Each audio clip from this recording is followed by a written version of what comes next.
It's 10 p.m. Do you know where your children are? Right now on the 10 o'clock news. Hot enough for you? The sky's opening up as we deal with this summer scorcher. But if you're hoping the storms will bring a major cool down along with them, think again. Plus, as the death toll rises in Texas, tough questions emerge with seemingly few answers. We're in the process of trying to put a timeline. That's going to take a little bit of time. We'll have the latest. And in one corner, the MTA, the other, the feds, the new battle brewing over subway crime stats. The 10 o'clock news starts right now. We begin, of course, with tonight's storms. Here's a view from Secaucus, New Jersey, just off Route 3 earlier tonight. At one point, tornado warnings were up for Ocean and Monmouth counties. They've since expired. Good evening, and thanks for joining us. I'm Natasha Verma. And I'm Steve Lacey. The sizzling, oppressive heat broken by the storms, but it is still humid outside. Let's take a live look right now. We're hoping we've seen the last of the downpours at least. Let's check in with Chief Meteorologist Nick Gregory for the very latest. Hi, Nick. Hello there, Natasha and Steve. Most of the action has moved on to the east now, and still no confirmed reports of any tornadoes. There might have been a radar-activated tornado warning indicating there might have been some shear going on in the atmosphere, but the action, again, is all out here pretty much across eastern Long Island and portions of Connecticut. You can see some of the lightning strikes continuing there, and some of the heavy rainfall as it kind of advances on towards the east. There are still a couple of showers off to the north and west here, so they're starting to fall apart, though. We're going to keep that shower threat in the forecast for a little while longer. And we do still have the flood watch up. Lower Hudson Valley into Connecticut, Long Island. It does go 2 o'clock in the morning. That will probably be suspended here pretty shortly. And temperatures have cooled down considerably. We are up in the 90s, feeling like over 100 in parts of the air today with the humidity. Now, after all that rain, we're mostly in the low and middle 70s, but it's still humid. Look at the dew point temperatures in the 70-plus degree range, so that is quite uncomfortable. And the air quality alert, that is still in effect, southwest Connecticut on towards Long Island till about 11 o'clock tonight. Get bigger picture, you can see the action sliding off to the east, a little more shower and thinner shower activity off to the west, and that might come our way again tomorrow, but it won't be as widespread as today. Overnight, just a fair amount of clouds, low and middle 70s most spots. Tomorrow we'll get back to the middle and upper 80s, so not as hot as today. Get a couple of showers and storms. You see them firing up again in the afternoon and evening, and they'll become again more numerous tomorrow night on into Thursday. Thursday, once again, will be in the 70s, climbing into the lower and middle 80s with some more potential showers and thunderstorms. Natasha? All right, Nick, thank you. And new tonight, take a look at this video. A wall of flames inside the Lincoln Tunnel after a car catches fire, bringing inbound traffic there to a standstill in the South Tube just after 5:30 in the heart of rush hour. The FDNY says 6 people were hurt, 5 of them minor injuries. Tonight, traffic is back to normal and all the lanes are back open. Now to the latest developments out of Texas, where both the devastation and the death toll are rising tonight. All right, this comes as officials are being pressed for answers about who was in charge of monitoring the weather and floodwaters and issuing warnings. The numbers staggering. More than 160 people remain missing, more than 100 dead. Tonight, the Associated Press reporting Texas inspectors signed off on Camp Mystic's emergency planning just 2 days before more than 24 campers and counselors lost their lives. America hasn't seen this kind of loss of life from inland flooding since 1976, when 144 people were killed in Colorado. Let's get right over to Duarte Geraldino for the very latest. Duarte. It just gets more and more devastating. In Kerr County, where the flooding was the worst, no one has been rescued since Friday. More than 100 people are confirmed dead. Another 161 are still missing, most of them from Kerr County. State officials say more than 170 people may be unaccounted for across Texas. Search teams are back at it. They are going at it, trying to find people. Some are trained crews, others just everyday people walking the riverbanks, digging through what's left, hoping to find something. Third day I came out and looked for bodies. Here I am again. It's horrible. I have grandchildren that I couldn't imagine them flowing down a river. At least 30 children are confirmed dead. Many of them were at Camp Mystic, which is a Christian summer camp for girls. 27 campers and counselors died when the river surged. 5 girls and a 19-year-old counselor, they're still missing. Governor Greg Abbott visited the area today. He said the state is going to keep on until every missing person is found. He also defended how the state responded. He said crews were already in place before the storm hit. We responded so fast. One reason we did respond fast is because we had assets here already. That said, we didn't know the magnitude of the storm. We knew that there was a flash flood warning. And if you heard a flash flood warning, no one would know that that would be a 30-foot high tsunami wall of water. The governor says lawmakers are going to be meeting later this month to review how emergency alerts were actually handled. Now, that includes whether sirens should have been used near the camp where families, they lost so many people. Families say those changes are long overdue, Natasha. Yeah, so heartbreaking. All right, Duarte, thank you so much. We're going to take you live to Kerr County, Texas. That's coming up at 10:30. And you can join Fox in supporting recovery efforts of the floods in Texas. Scan the QR code on your screen or visit go.fox/TX Flood Relief. Your donation supports the Community Foundation of the Texas Hill Country's relief and rebuilding efforts. The NYPD investigating after an 18-year-old woman died while in police custody in the Bronx. Earlier tonight, her family gathered outside the Bronx precinct where she was being held, demanding answers.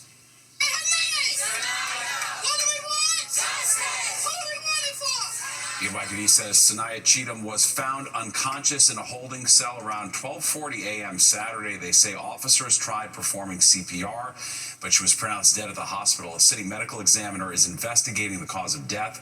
Her family claims officers told them she hung herself with a sweater, but they say that doesn't make sense. That's my little precious, my angel. What happened to her? I don't believe she killed herself. She did not have on a sweater that day. And Sanaya's family is asking police to release any video from inside the precinct and holding cell. Police responding to a shooting and slashing in the Bronx this afternoon. Sky Fox was over the scene near Westchester Avenue and Southern Boulevard in the Longwood section. We're told 2 people were shot. An 18-year-old was shot in the chest and later died. Another man was shot in the leg, and a 15-year-old boy suffered cuts to the face.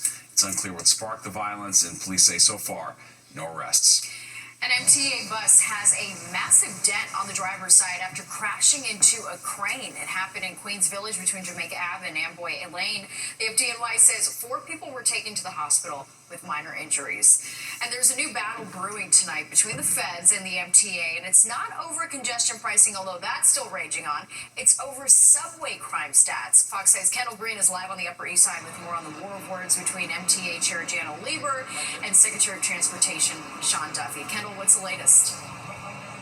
Hey, good evening, Natasha. The MTA and the feds continue feuding as Transportation Secretary Sean Duffy blasts the MTA, saying the subway is unsafe. And that's despite overall data that shows overall crimes on transits is down. Now, today, Duffy posted a portion of his appearance on Fox and Friends, and within his caption online, he claimed the MTA has seen a 66% increase in assaults since 2019.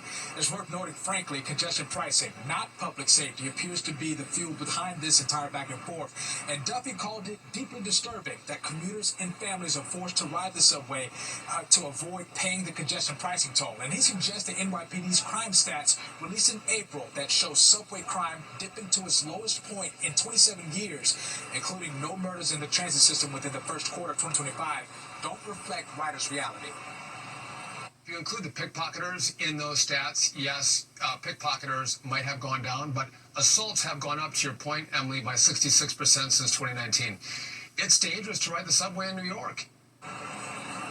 In a second letter from the U.S. Department of Transportation to the MTA on Monday, Duffy demanded the MTA provide information to assess the gaps in their security strategy and safety protocols. Except, MTA's Chair Janno Lieber insists congestion pricing has been a success since taking effect 6 months ago, saying congestion is down, public transportation ridership is up, and even traffic-related injuries are on a decline.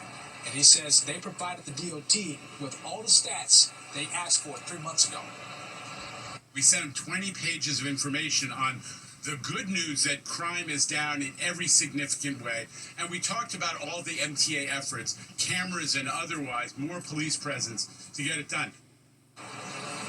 Now, regarding the success of congestion pricing, Lieber added today, quote, everybody recognizes it, Eventually, they'll figure it out in Washington.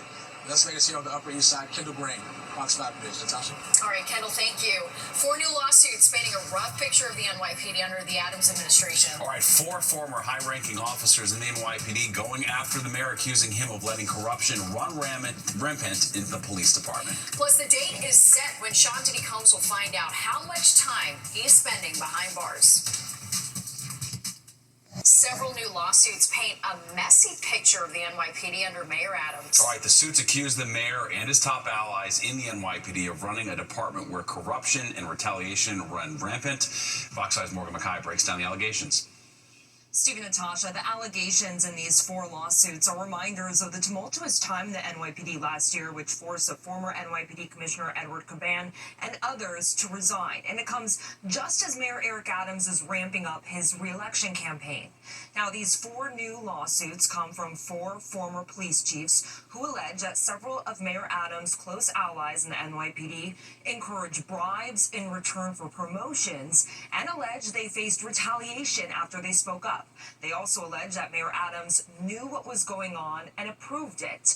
In one lawsuit, former Chief of Detectives James Essig alleges that former Police Commissioner Caban sold promotions for up to $15,000. He also alleges that Caban is currently under federal investigation for selling these discretionary promotions. Caban resigned last year after his home was searched and his phones were seized by federal investigators. He has not faced any charges, though. Essig claims that former Police Commissioner Keechant Sewell defended him before she resigned, but after she left, Essig alleges that Caban and former Chief of Department Jeffrey Maddrey, acting on behalf of the mayor, told him he would have to take a pay cut or retire. Essig retired. In another lawsuit, former Chief Joseph Veneziano alleges that Maddrey retaliated against him after he investigated overtime abuse and alleges that Maddrey would sign falsified overtime slips. He says he also assisted with an outside probe into Maddrey's conduct and says he faced retaliation by being transferred to the Transit Bureau. Maddrey resigned in December after federal investigators raided his home following allegations he forced a subordinate to perform sex acts on him in exchange for overtime pay. In a statement, a spokesperson for Adams says, quote, "The Adams administration holds all city employees, including leadership at the NYPD, to the highest standards, and our work at the department speaks for itself. We will review the lawsuits." Now, they also name in these lawsuits former Deputy Mayor of Public Safety Phil Banks, who resigned last year amid several investigations, and current NYPD Chief of Department John Schell. We did reach out for the NYPD for comment, but did not hear back. Steve, Natasha. Morgan, thank you so much. Well, Sean Diddy Combs will learn how much time he will spend behind bars on October 3rd. Both the defense and prosecution agreed on the sentencing date suggested by the federal judge. The defense initially asked for the process to be expedited after Diddy was denied bail. A jury acquitted the rapper of racketeering, conspiracy, and sex trafficking, but he was found guilty on both counts of transportation to engage in prostitution. There's a lot to unpack in the wake of today's hearing. All right, let's bring in criminal defense attorney James Kasouras. James, thanks for being with us. Thank you for having me. All right. Now, some, thought defense team would move to push up his sentencing, given the fact he's being held while awaiting finding out how much time he's going to spend behind bars. Were you at all surprised by what went down today? No, I wasn't. There'll be motions made to set aside the verdict, go into the federal rules of evidence. They want to litigate those. And then both sides are going to propose what their interpretation of the sentencing guidelines are. It's a numerical system in the federal system where you take a crime of conviction and then you would attach numbers to it based on certain aggravating and mitigating factors. Defense has come up with a number of 21 to 27 at the bail hearing. The government come up with 51 to 63 months. They'll argue which adjustments apply. But remember, the statutory maximum is 10 years. The judge has the discretion to not follow the recommendation of either the government or the defense and impose a sentence of anywhere up to 10 years, depending on his view of the case. And so, James, what happens next between now and October 3rd? Well, the defense will make motions to set aside the verdict. The government will respond, the judge will decide those. Then there'll be something called a pre-sentence report where Mr. Combs is interviewed by the Department of Probation. There'll be a report prepared detailing his personal history, the crime of conviction, the underlying facts, and then Department of Probation will also make an assessment of what the guidelines are and then make a recommendation to the judge as to what the appropriate sentence will be.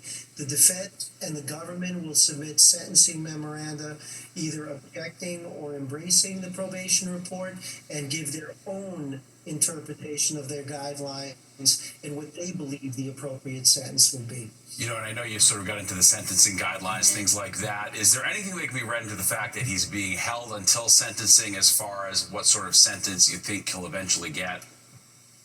Well, the court determined bail on the law, and the law is that once you are convicted, there's a presumption that you should remain in prison. On the other hand, there are many people who will take a cue from the decision to not release Mr. Combs' pending sentence, that the sentence may be higher.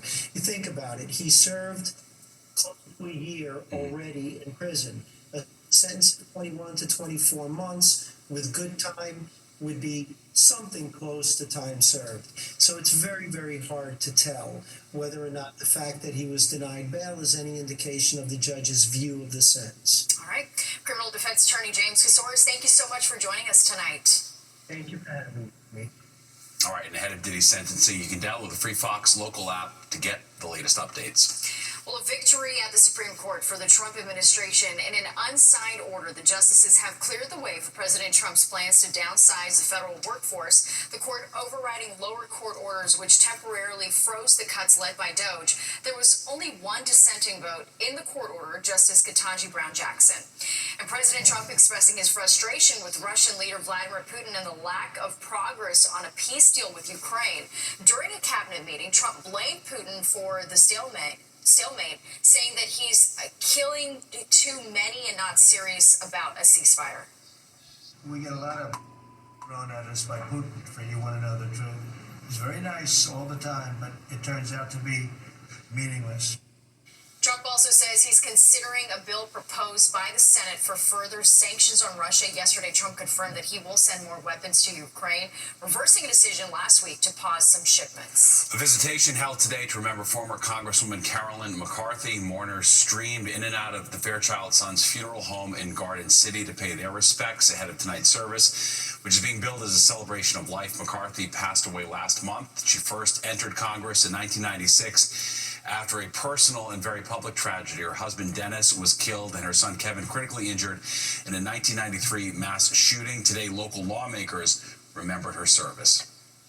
Carolyn McCarthy represented Nassau County in Washington, D.C. with great honor, grace, kindness, and distinction.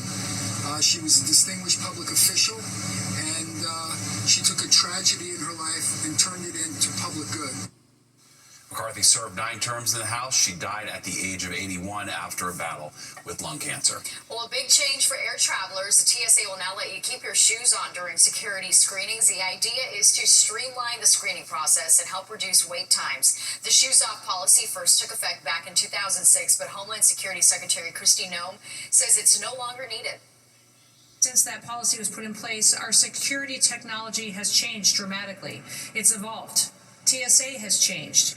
We have a multi-layered, whole-of-government approach now to security and to the environment that people anticipate and experience when they come into an airport that has been honed and it's been hardened by a TSA. This change takes effect immediately, but Noem cautions that the TSA adjusts screening procedures in real time, so it's possible that some travelers may be asked to take their shoes off or take part in additional screening if necessary.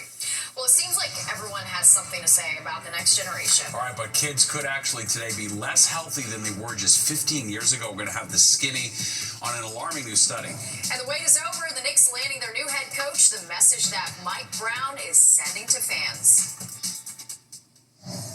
At ShopRite, we are farm fresh here. For over 50 years, we've proudly supported family-owned farms and the local farmers who bring us their locally grown, farm fresh produce. So we can bring peak quality freshness to you every day.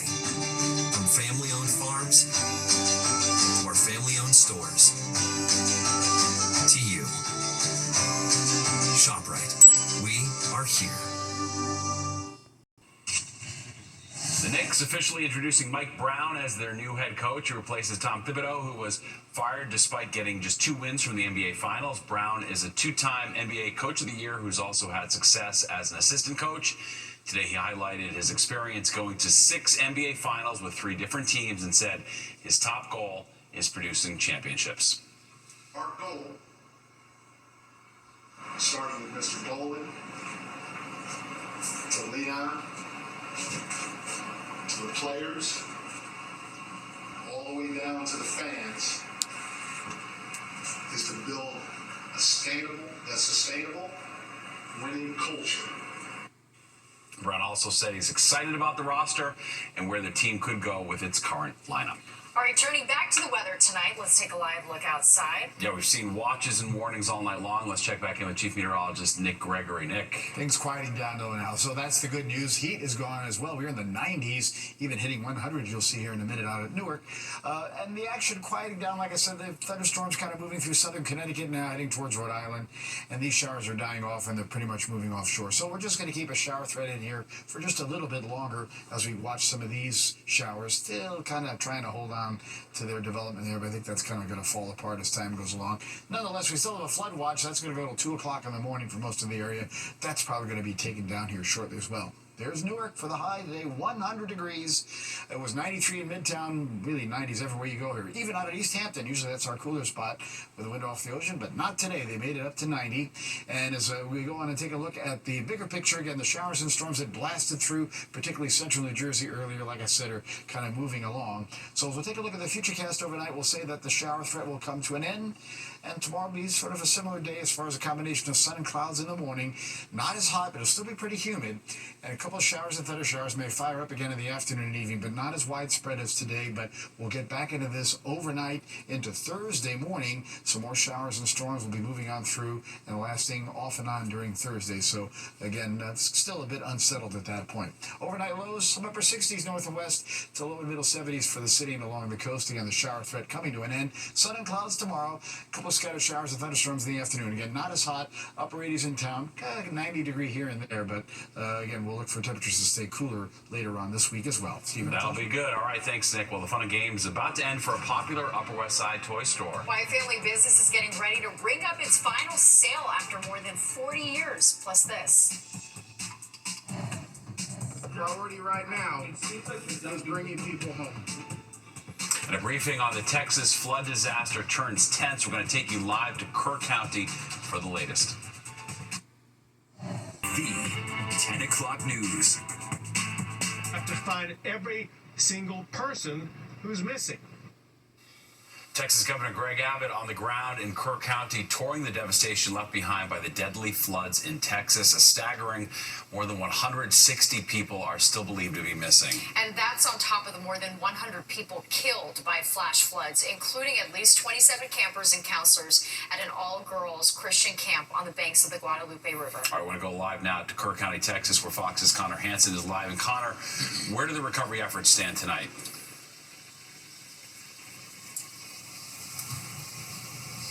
Well, Steve, you mentioned those numbers, and they are just staggering. But officials here in Kerr County, more specifically Kerrville, have vowed to continue that search until every single victim is found. Though the prospects of finding victims alive has become more bleak, they say they haven't found anyone living since Friday. But I can tell you, been standing on the banks of the Guadalupe River all day. We've seen rescuers, even as the sun has gone down. You can see their flashlights lighting up the sides of the river. They've been in boats, they've been in the sky using drones, even on horseback, trying to get to some of these extremely hard to reach areas. They're dealing with difficult terrain, going piece by piece through giant piles of debris to find any possible victims who might be inside. And you can only imagine the type of toll this takes on families waiting to hear the results on loved ones who have gone missing, but the first responders as well who are coming across all of these victims. One of them stopping to speak to our team today,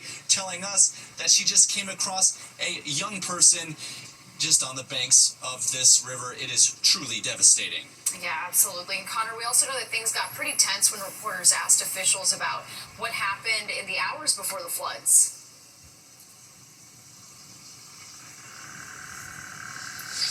Yeah, as you can imagine, Natasha, there is a lot of frustration and people want answers. There was a news conference earlier today with Kerrville and Kerr County officials talking about the recovery efforts, clearing debris, saying their focus is still on finding the victims. But of course, they were peppered with questions about this alert system. Who knew what and when, and how did they react? Officials basically responded by saying they are working on a detailed timeline for that, but they don't have it just yet, saying they are still laser focused on the recovery and debris cleanup. We do know there was a flood watch and a flood warning the Thursday before this all happened. Then early Friday morning, just after 1 a.m., that emergency flash flood alert went out. But of course, that's the middle of the night for so many people who may have been sleeping or in these remote areas of the river that don't have great cell service. So people did word of mouth going from camp to camp trying to help each other out. But this water came so fast. A month's worth of rain fell here on Friday, and the river just rose too fast for so many of those people to get out. So devastating. We appreciate it. Thanks so much, Connor Hansen in Texas tonight. And of course, for the latest updates on the devastation out of Texas, you can download the free Fox local app. And you can join Fox in supporting recovery efforts of the floods in Texas. Visit go.fox/TX flood relief or scan the QR code on your screen.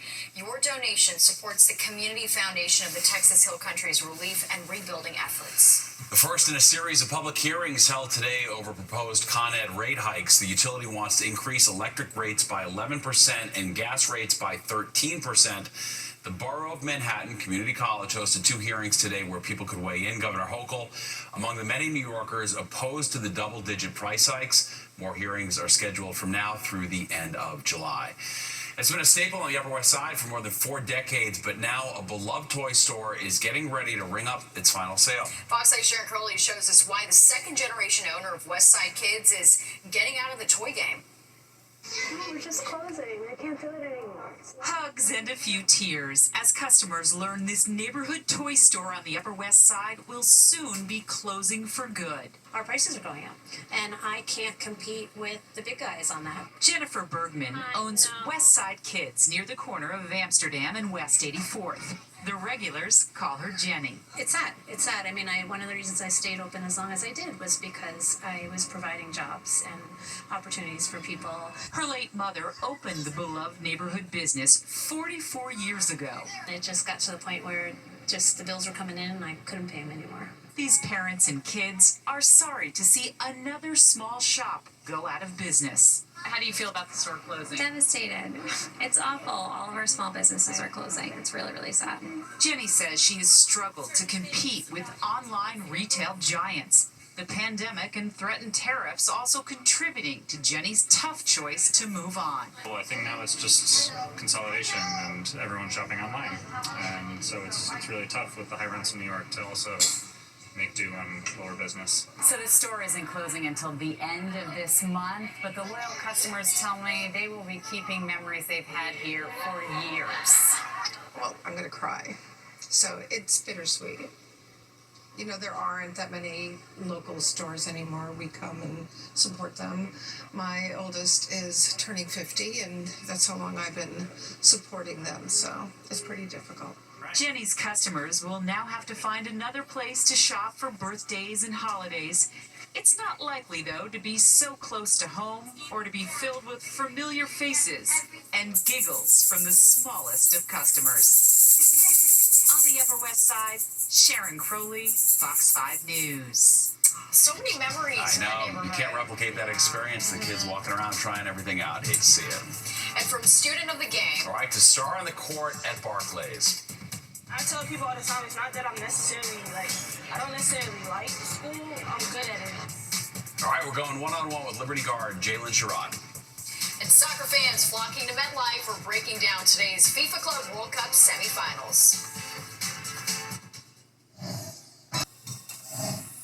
Welcome back. The New York Liberty certainly have superstars on the court, which you can see right here on Fox 5 and My 9. And as Jennifer Williams shows us, one of their key players was also a star in the classroom. I tell people all the time, it's not that I don't necessarily like school, I'm good at it though. Now it comes back out to Sherrod for 3, and it's good. Liberty guard Jalen Sherrod is a student of the game and then some.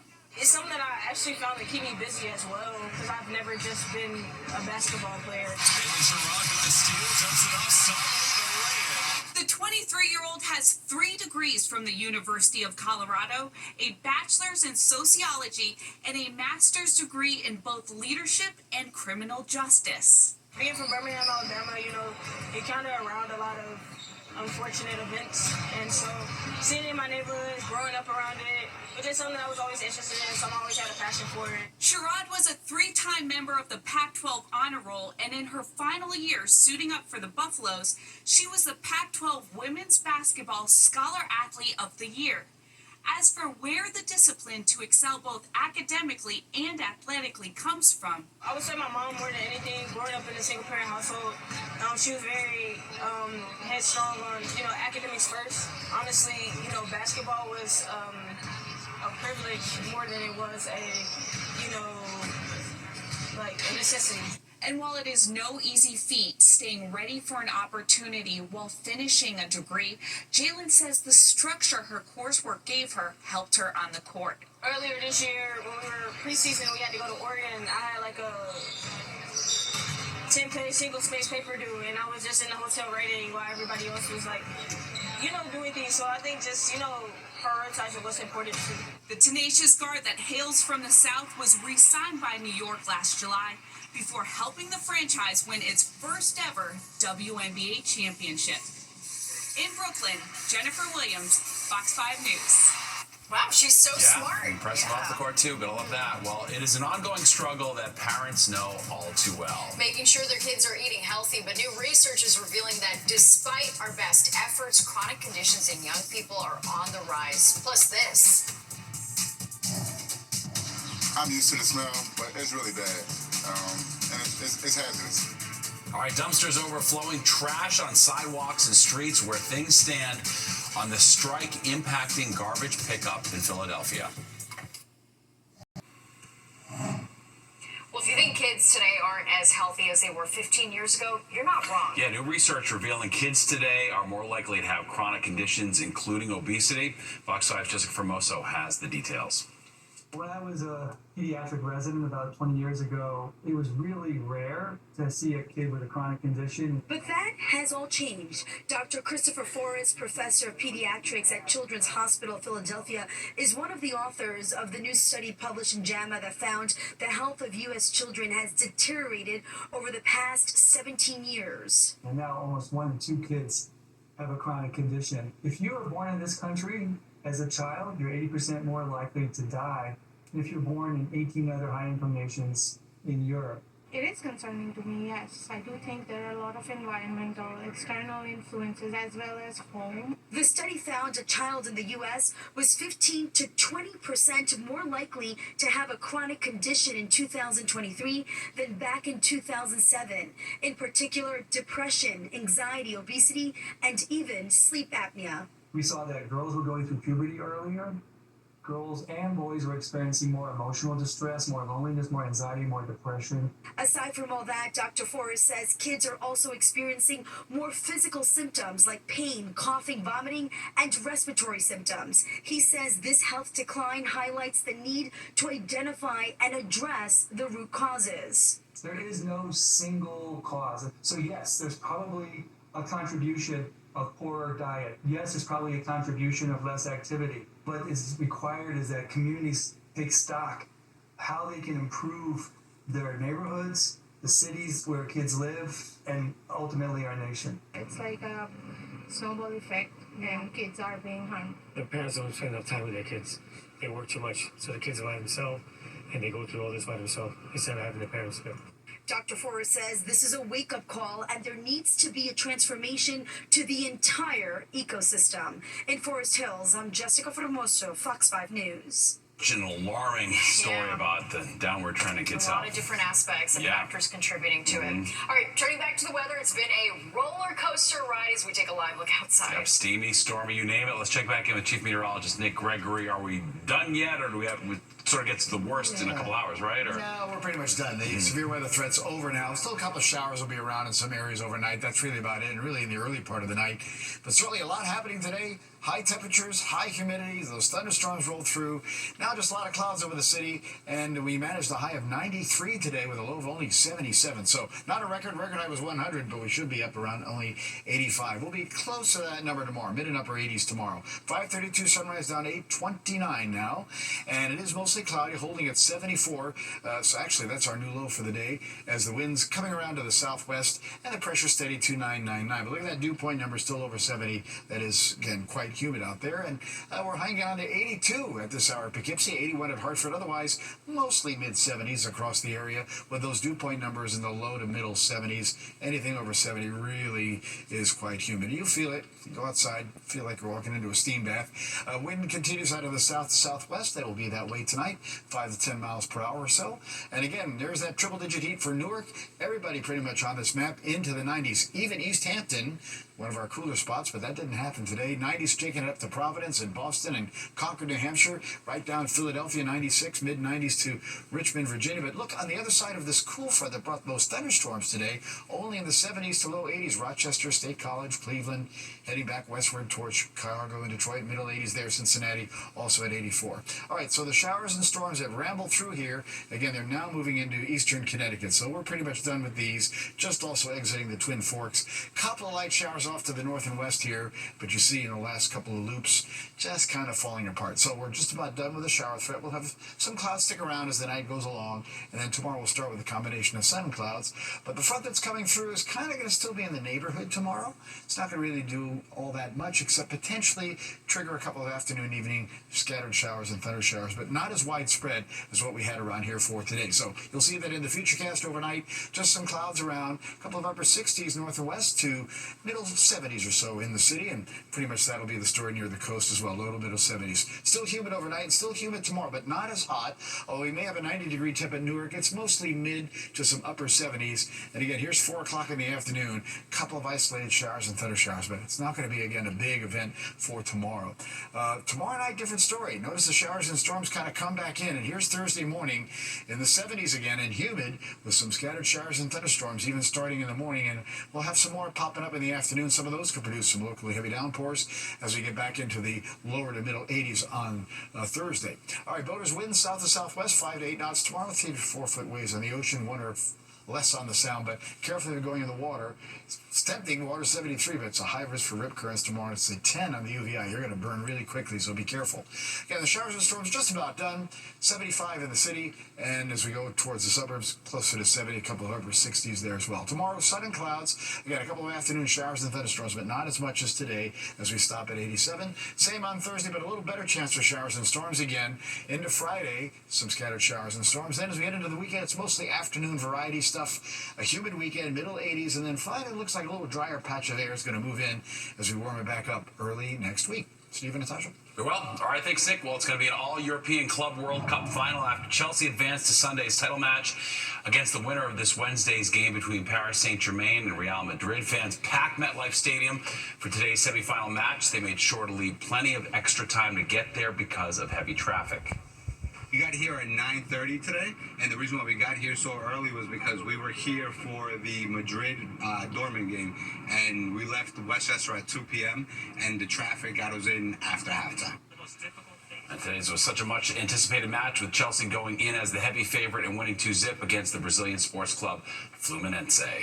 And get your credit cards ready. Amazon Prime Day is officially underway, and this year it will last 4 days, 2 times longer than previous events. Amazon says there will be discounts of 50% or more on items ranging from back-to-school supplies to luxury purchases. Experts say online sales are expected to spike by 28% from a year ago.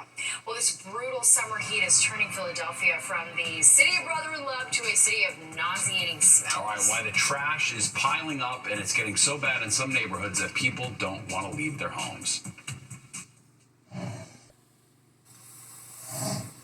The trash is continuing to pile up in Philadelphia with a strike involving city union workers now in its second week. Negotiations resumed this afternoon between District Council 33 and the city. Sanitation workers are among 9,000 municipal employees on strike. There are garbage drop-off locations in several neighborhoods, but they're filling up quickly, and the owner of a local pest control service says that could create a lot of problems. If the strike continues the way it's been going with the heat and humidity, about another week, the rats and raccoons will be out of control. And the possums, all type of natural wildlife. Yikes. All right. City officials urging people to only place trash inside dumpsters, not next to them.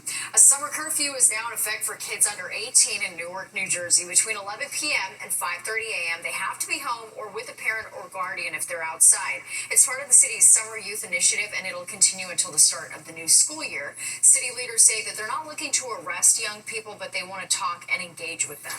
Well, it may be gross, but there's a term for just going to the bathroom and hiding. Do you participate in bathroom camping? It's when the bathroom is your safe space. You don't need to use the toilet or even the sink. You just want to get away. People are on TikTok almost bragging about how it's an easy way to take mental health breaks or hit the reset button. But if you do it a lot, you may seriously hate your job. It's just like the new smoke break, I guess. Right, you gotta reevaluate your life decisions. Yikes. All right, more than 10 o'clock news straight ahead. We'll be right back.